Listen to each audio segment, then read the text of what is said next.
So in this video, we're going to look at integrating a base A exponential function in a case where the chain rule isn't needed, but it could be found to be useful depending on the person. So in this case, we have the antiderivative of 2 to the sine of x times the cosine of x dx. And what we want to recognize is that the function in the exponent position on base 2 is a function whose derivative is sitting right here attached to the base 2 and to the dx via multiplication. And so this tells us that a u substitution could be a useful tool to use. So if we let u equal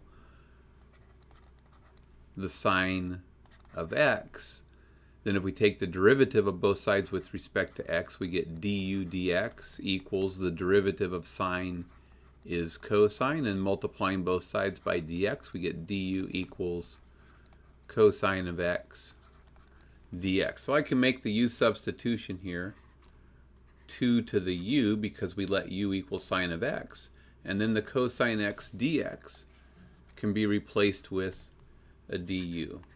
And now we can just use the antiderivative formula for a base A exponential function that we developed a few videos ago. So when we integrate this, we're going to get 2 to the u. It's going to be the base to the variable over the natural log of the base.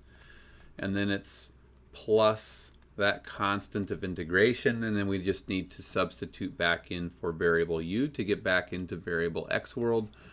So here we're going to get 2 to the sine of x over the natural log of 2 plus a constant of integration. And we could have done this without doing a u substitution, just by making a guess at the antiderivative and working through it that way. If we wanted to check our work, so if we wanted to do a check on our work to make sure our antiderivative was correct, we would just take the derivative of the answer that we got. So we would take the derivative of 2 to the sine of x over the natural log of 2 plus our constant of integration. So we would take the derivative of both of these. So we would wind up getting 1 over the natural log of 2, the constant, 1 over the constant, times the derivative d dx of 2 to the sine of x plus d dx of a constant. And the derivative of a constant is just going to be 0.